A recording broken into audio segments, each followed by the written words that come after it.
foi você quem fez isso. Did you kill your friend? Sem respostas, apenas lágrimas enquanto ela saía da cadeia. Esta é uma mulher que, segundo a polícia, cometeu um assassinato hediondo, supostamente esfaqueando a vítima mais de 100 vezes. Mira Velásquez aparentemente levava uma vida de luxo até sua prisão neste mês. Agora ela é acusada de homicídio qualificado neste caso, de mais de uma década atrás, que remonta a 2012. A polícia afirma ter DNA que prova que ela é a assassina. O advogado de defesa dela apresenta argumentos interessantes, já que ela agora está livre sob fiança surpreendentemente baixa. Acompanhamos o caso apresentado pela Law and Crime. Sou Chris Stewart.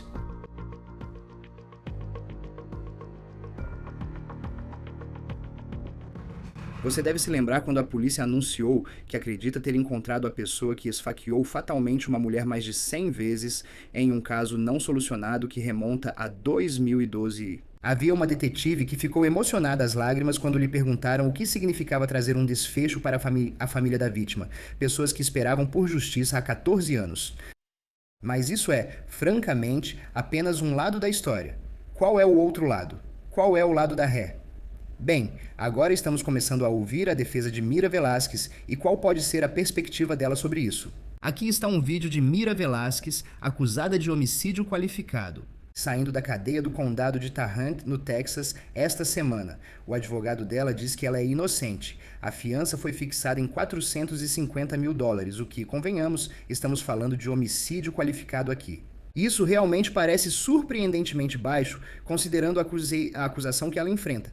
E você tem que se perguntar, o que isso significa sobre a força do caso contra essa corretora de imóveis, mãe e esposa? Agora, o advogado de defesa de Velásquez veio a público e ele diz que sua cliente é inocente. Isso pode não ser uma surpresa. É comum que pessoas contratadas para defender acusados de crimes digam isso.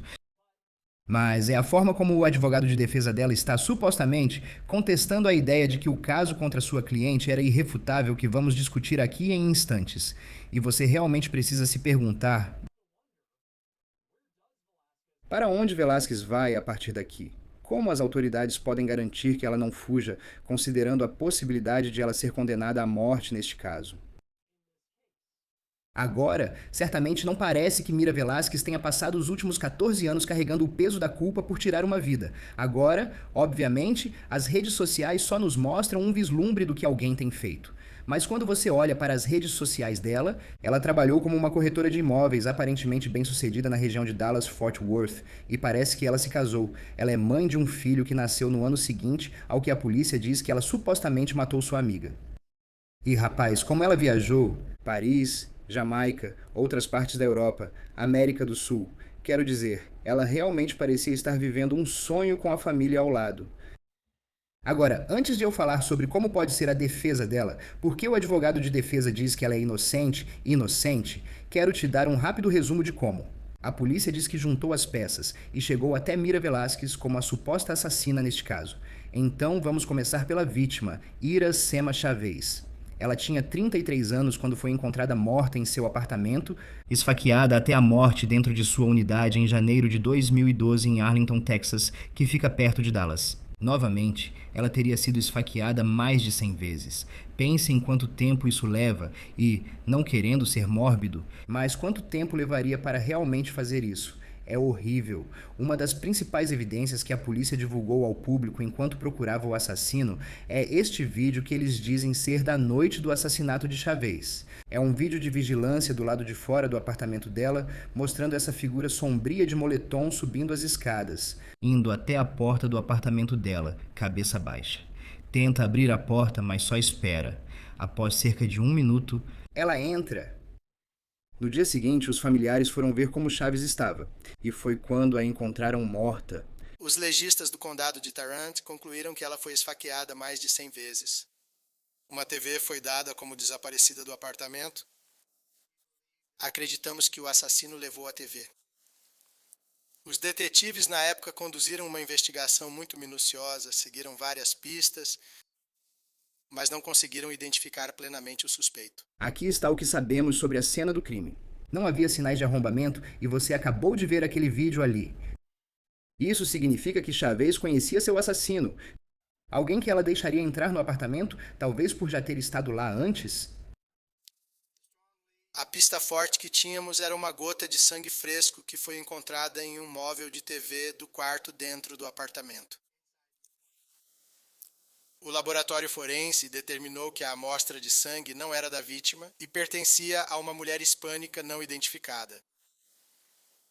Os detetives inseriram o perfil de DNA no CODIS, que é um banco de dados nacional usado para comparar perfis de DNA em investigações criminais. Nunca conseguimos correspondência.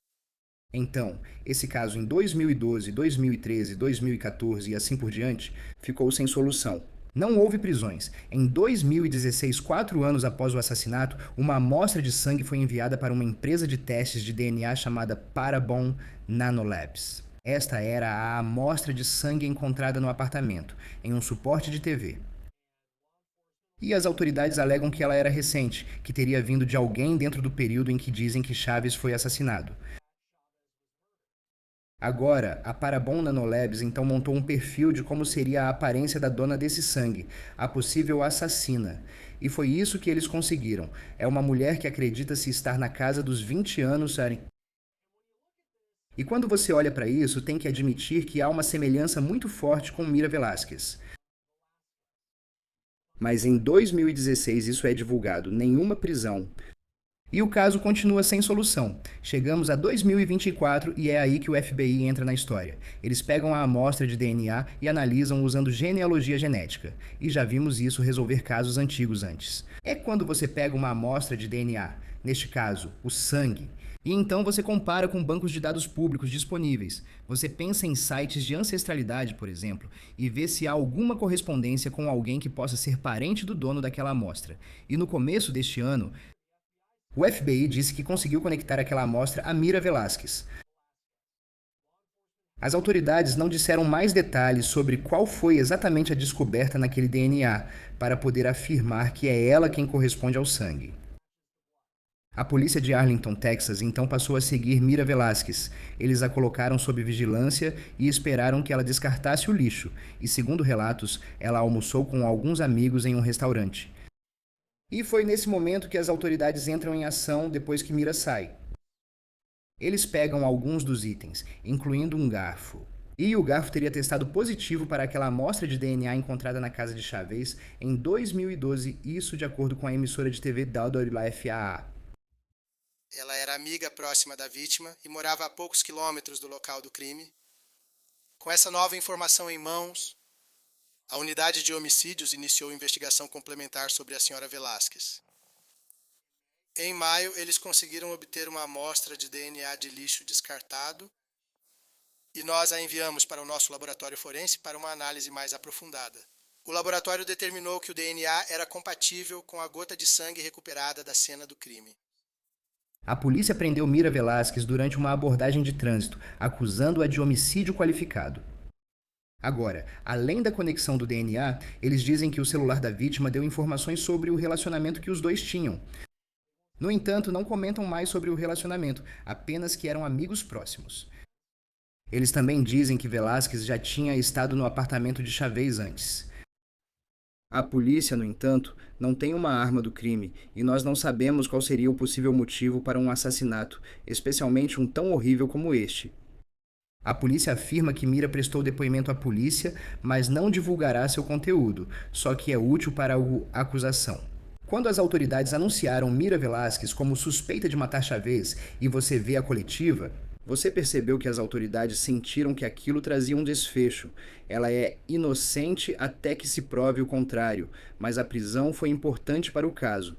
Disseram que não acreditam que outros estejam envolvidos no assassinato de Ira C. Chavez. Há um momento em que um representante das autoridades é questionado sobre o significado de trazer algum desfecho para a família de Chavez. Senhor Velásquez, porque eu sinto Me muito... desculpe. Senhora, a senhora Velásquez foi entrevistada. E nessa entrevista, soubemos de informações que serão úteis nesse processo. Não vou divulgar isso agora. Elas eram amigas e a senhora Velásquez já tinha estado no apartamento antes. Conseguimos algumas informações dela na entrevista. o que vai ajudar na acusação contra ela. Você percebe a emoção naquele detetive. Mas isso ao olharmos como em todos os casos, isso é apenas um lado da história. O que a defesa tem a dizer? Será que essa corretora de imóveis era mesmo alguém que por anos estava tentando construir uma vida para deixar para trás a horrível lembrança de um crime terrível? Vou ser franco. Deixamos várias mensagens para a equipe jurídica de Velázquez vir ao programa e explicar o ocorrido do ponto de vista dela. Ainda não tivemos retorno, mas o convite permanece para que venham. O advogado dela, Frank Sellers, deu uma entrevista para a emissora de TV CBS em Dallas e ele diz que a cliente de Mira Velázquez está confusa sobre o motivo de estar sendo acusada de assassinato. Abre aspas. Acho que ela está paralisada agora. Fui visitá-la esta manhã e ela perguntou por que isso era homicídio qualificado. Foi um choque para ela quando disseram que era porque uma TV foi roubada. Acho que ela disse, para que eu iria querer uma televisão? Fim da citação. Lembre-se, a TV faltava no apartamento de Chaves em 2012. E Sellers também parece contestar aquele vídeo da pessoa entrando no apartamento de Chaves na noite do assassinato, subindo as escadas e entrando na unidade. Ele disse, abre aspas, 10 minutos após a pessoa do vídeo entrar no apartamento, a vigilância é cortada. Portanto, é provável que quem cortou a vigilância também tenha cometido o assassinato. Ele também disse que, quando olha para o vídeo, ele sente que a pessoa que você vê subindo aquelas escadas é um homem, não uma mulher. Agora, os promotores não comentaram sobre essas declarações que Sellers fez, mas Sellers também fez um comentário muito interessante sobre genealogia genética e esses casos sem solução que vimos serem resolvidos por causa dos testes de DNA. Agora, este caso aparentemente é um de vários casos sem solução, segundo a CBS, que foram resolvidos só neste mês na região de DFW. A CBS relata que o advogado de Velázquez, sem apresentar provas, afirma não acreditar que as autoridades locais resolverem tantos casos sem solução seja coincidência. Eles afirmam que Frank Sellers falou isso, o que considero interessante e importante mencionar. Ele disse, abre aspas, realmente parece que houve um esforço coordenado nas últimas 3 ou 4 semanas para divulgar muitas notícias sobre casos sem solução sendo solucionados. E este é um dos casos envolvido nessa varredura. Acho que deve ter havido algum tipo de subsídio do governo que foi destinado a reunir esses casos e tentar solucionar esses casos sem solução. Agora, Sellers também disse que pediu que a fiança fosse fixada em $450 mil. E ele disse que a promotoria não se opôs a isso, e essa foi a fiança que o juiz determinou, um valor que Velázquez conseguiu pagar. E agora ela está fora da cadeia, mesmo estando acusada de homicídio qualificado. Relatos dizem que, como condição da fiança, ela deve usar tornozeleira eletrônica e não pode sair dos condados de Tarrant ou Dallas. Para falar mais sobre isso, está conosco agora A advogada criminal e ex-promotora Safa Robinson Ferreira. Sempre é ótimo ter você aqui no Law and Crime. Quando ouvi 450 mil para uma suspeita de homicídio qualificado e você a vê saindo da cadeia, o que isso te diz sobre esse caso que ela conseguiu pagar a fiança e que a fiança foi estipulada nesse valor? Em menos de $500 mil, com base nessa acusação, é definitivamente interessante que a fiança dela tenha sido estipulada significativamente baixa em comparação com muitos outros casos de homicídio qualificado. Nesses casos, o réu costuma ficar sem fiança e sem chance de liberação devido às acusações e ao risco à comunidade. E também por causa do risco de fuga que eles podem representar caso sejam condenados no final. E por isso nós basicamente, ou o tribunal basicamente, não quer que um possível assassino condenado fuja do país ou coloque mais alguém em perigo. Mas a fiança de $450 mil, junto com a tornozeleira eletrônica, parece ser uma espécie de compensação.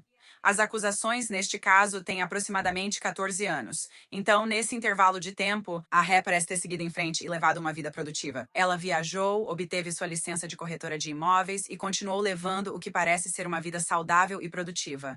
Também sabemos que ela não tem antecedentes criminais. Então, o tribunal vai considerar vários fatores, incluindo o risco de fuga e ameaça à comunidade, se ela tem ou não antecedentes criminais, o que acreditamos que ela não tem.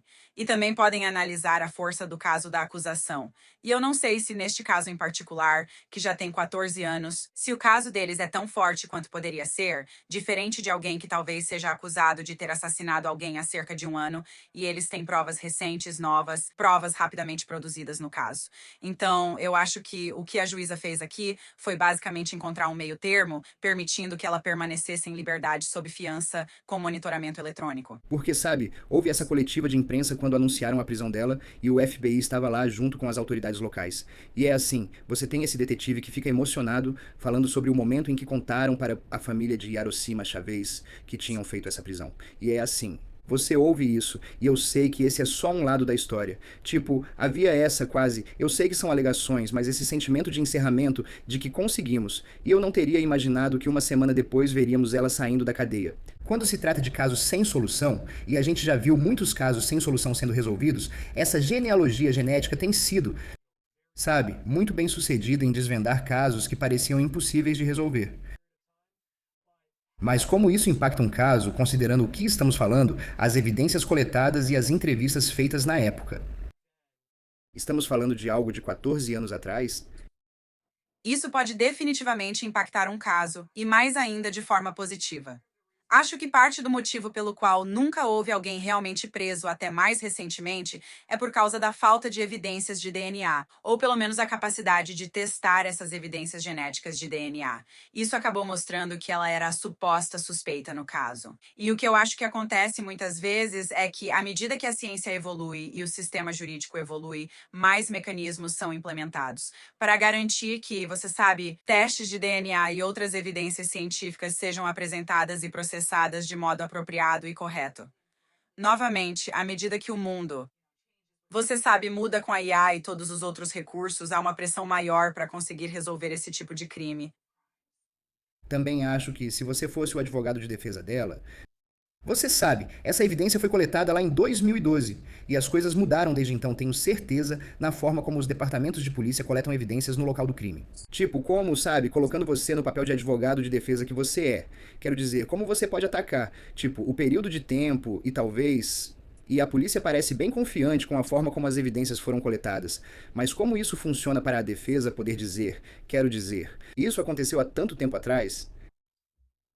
Com certeza. Então, uma das coisas em que o advogado de defesa realmente vai focar aqui é na cadeia de custódia e também na falta de capacidade de preservar essa evidência de DNA.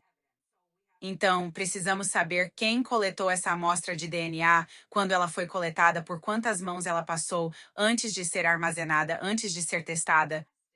Houve alguma interrupção na integridade dessa evidência de DNA? Quem teve acesso a ela? Como foi armazenada? Estava em condição segura e adequada? Se estava numa caixa térmica? Você sabe, a temperatura estava adequada e todas essas coisas que, no final das contas, podem influenciar se a evidência de DNA poderia ser alterada de alguma forma. E a advogada de defesa vai dizer, olha, escuta, esse caso tem 14 anos, provavelmente você não obteve essa evidência corretamente e ficou com ela todo esse tempo. Foi armazenada de forma adequada e correta para garantir a integridade dessa evidência de DNA.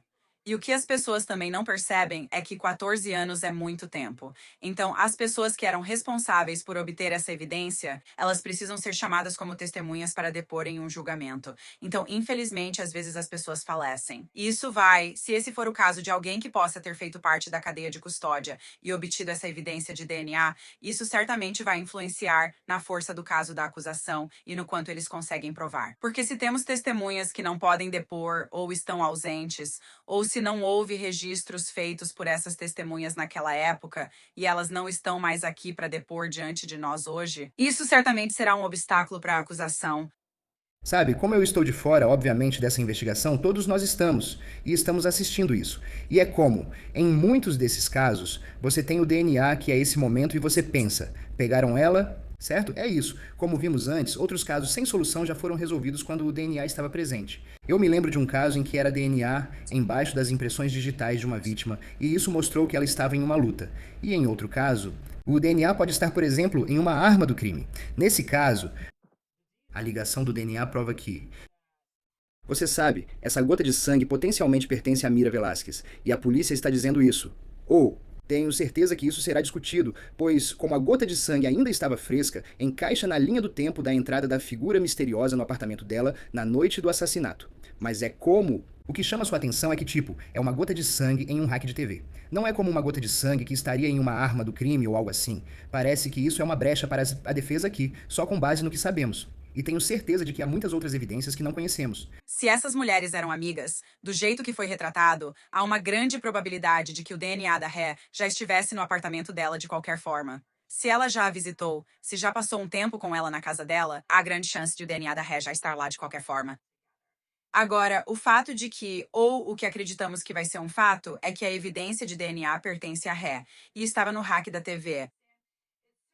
Isso certamente cria a ideia, ou circunstancialmente cria a ideia, de que ela poderia ter cometido esse crime. Ainda é um caso ganho? Não, ainda não temos a arma do crime. Nós não sabemos qual, se é que existe, poderia ter sido o motivo. Não que a promotoria precise provar o motivo, mas precisa fazer sentido. Sabe, a acusação aqui é de que houve um assassinato. Acho que teve alguma coisa relacionada a uma TV, ao roubo de uma TV, coisas assim. E ser esfaqueado 100 vezes certamente é um crime passional. Então, o que aconteceu antes desse incidente que mostraria que a Ré realmente tinha um motivo ou uma razão para cometer esse crime? Também me chama a atenção a possível evidência de um sistema de vigilância na casa da vítima, mostrando alguém entrando cerca de 10 minutos antes de a gravação ser interrompida.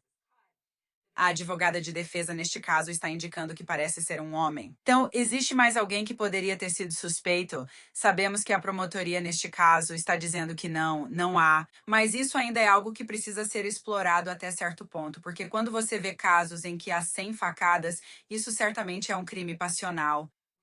Sabemos que casos de violência doméstica podem envolver homens. Em casos de violência doméstica, pode haver situações em que o homem, possivelmente ex-parceiro, esteja envolvido em agressões entre o casal. Se realmente havia um homem, o que ainda está em disputa, não sabemos. A probabilidade disso ser um caso de violência doméstica, em vez de um assassinato cometido por um amigo. Como provar isso? Temos o vídeo da Mira Velasquez apenas caminhando. É a primeira vez que a vemos pessoalmente, diferente das fotos nas redes sociais. Você a vê e a imprensa local estava presente, ao sair da cadeia após pagar fiança. A forma como isso foi mostrado, porém, era diferente daquela imagem da pessoa que a polícia acredita ser ela em 2012 subindo as escadas desse complexo de apartamentos. Como você agiria se estivesse na acusação? Provar. Isso vale para ambos os lados, inclusive a defesa. Você a apresenta? Acho que se você é um advogado de defesa, isso vai a julgamento. Tipo, você faz ela andar pelo tribunal? Digo, as pessoas obviamente podem vê-la porque você olha e é alguém, sabe, de moletom, ela está olhando para baixo. É difícil dizer quem é nesse momento. Você poderia provar que é ou não é Mira Velasquez. E você está fazendo a pergunta certa porque, neste caso, este caso vai depender da identidade. Já sabemos que é indiscutível que essa mulher foi assassinada. É indiscutível a forma, a maneira como ela foi assassinada, mas o que está em questão é a identidade da pessoa que cometeu o ato. Então, para provar ou refutar que foi a Ré neste caso, se eu, como advogada de defesa, acredito que foi um homem, como a advogada dela está afirmando, você está certo. Vou pedir que ela se levante e ande pela sala. Isso é uma prova demonstrativa para que o júri veja fisicamente como ela é. Ou também obter fotos de como ela poderia parecer na época. Sabe, a altura dela era compatível com a pessoa que foi flagrada na câmera de segurança? Sabe, o peso dela era compatível com o da pessoa flagrada na câmera de segurança naquela data e naquele horário? Ou era mais compatível com o que a defesa vai alegar? Um homem. Então, se for pelo lado da defesa, você vai querer colocá-la lá, fazer ela andar diante do júri para mostrar que isso não condiz com a identidade da pessoa na câmera de segurança. Se eu sou a promotora e digo, não, essa é a mulher, essa é a pessoa, e não é um homem, então eu vou destacar isso.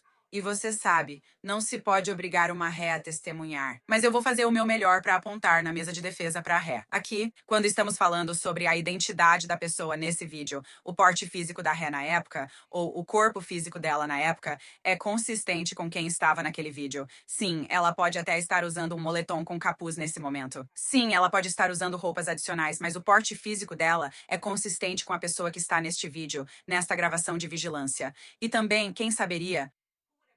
Quem teria visitado aquele apartamento e quem teria motivo para saber que havia uma câmera de vigilância para cortá-la e como fazer isso? Esse também é um ponto muito bom. Porque eu mesmo não saberia como fazer isso. E quem sabe lá em 2012? Tipo, acesso a esse tipo de coisa. Sabe, isso também não está claro. Digo, isso remonta a 2012, mas parece que o vídeo poderia ter sido divulgado, já que o caso ficou tanto tempo sem solução. Declaração interessante do advogado de Mira Velasquez, Frank Sellers, e a CBS diz que ele fala algo como, ou a citação dele é: realmente parece que houve um esforço coordenado nas últimas 3 ou 4 semanas para divulgar muitas notícias sobre casos antigos sendo resolvidos. Neste caso, este é um dos que acabou entrando nesse arrastão. Acho que houve algum subsídio do governo para reunir e tentar resolver esses casos antigos, o que... Sabe, eles estavam, e você pode encontrar notícias que remontam a 2012, 2016, 2020, 2024, tipo, eles estavam tentando resolver isso há muito tempo. É uma coincidência que muitos desses casos antigos estejam sendo resolvidos mais ou menos na mesma época. Acho que o que ele provavelmente está tentando fazer é apenas questionar o que foi, sabe, meio que está se tornando normal esses casos antigos acabarem sendo resolvidos. E tem algo que, sabe, os departamentos de polícia gostam de fazer. Quando se trata de DNA, tudo isso leva à pergunta de tipo, quando se trata de DNA? Quero dizer, quão difícil é, como advogado de defesa, contestar as descobertas, seja genealogia genética ou qualquer outro vínculo de DNA que possa ser? Pode ser muito difícil contestar as descobertas. Então, o que um advogado de defesa normalmente tenta fazer é questionar a forma como as evidências de DNA foram preservadas. Também contestar a maneira como os testes foram realizados, para argumentar que não são confiáveis. Então, assumindo que esse caso vá a julgamento, eu realmente espero que em algum momento o advogado de defesa dela vá dizer que os testes não são confiáveis. A integridade da amostra de DNA foi comprometida e ela não foi preservada da maneira adequada. Questionando as pessoas que estão realizando os testes, elas são realmente qualificadas para fazer esse tipo de teste? Elas têm outros casos em que podem ter identificado o DNA de forma errada ou cometido algum erro com as amostras de DNA anteriormente? Todas essas questões vão entrar em jogo, e todas elas são pontos que um advogado de defesa vai querer contestar, além, neste caso específico, do vídeo de vigilância. Eu espero que a advogada de defesa aqui também vá argumentar que não havia motivo para a ré cometer esse ato. Sabe por que ela iria querer roubar uma TV? Na época, talvez ela tenha, tinha uma TV própria, ou seja lá qual for o argumento. E a questão é que, no fim das contas, quando a acusação apresenta esses casos, deve provar cada um dos elementos de cada acusação, além de qualquer dúvida razoável. Aqui trata-se de homicídio qualificado. Não só isso, mas eles também vão ter que provar a identidade da pessoa que cometeu esse ato. E a defesa vai contestar que o DNA não é suficiente, que eles eram amigos, que ela já tinha estado lá antes, que o DNA dela já estava lá, porque elas passaram tempo juntas lá, e que essa mancha de sangue não é suficiente para condenar a ré por homicídio. Vamos ver o que acontece, pois ainda parece haver muito que as autoridades mantêm em sigilo. Sabemos do sangue e de algumas informações de celular, como o histórico. Mas você tem que pensar que provavelmente existe algo que eles ainda não divulgaram. Vamos ver o que acontece. Mas é um caso muito interessante mesmo, e é um caso em que essa família está esperando há 14 anos por respostas. Vamos ver se esta é a resposta para quem tirou deles um ente querido. Safa Robinson Ferreira, advogada criminalista e ex-promotora, sempre um prazer tê-la no Law and Crime. Obrigado por participar. Obrigada, Chris, pelo convite. Isso é tudo para o programa apresentado pela Law and Crime. Inscreva-se no nosso canal no YouTube e no Spotify. Também estamos transmitindo no Peacock. Eu sou Chris Stewart. Nos vemos na próxima vez.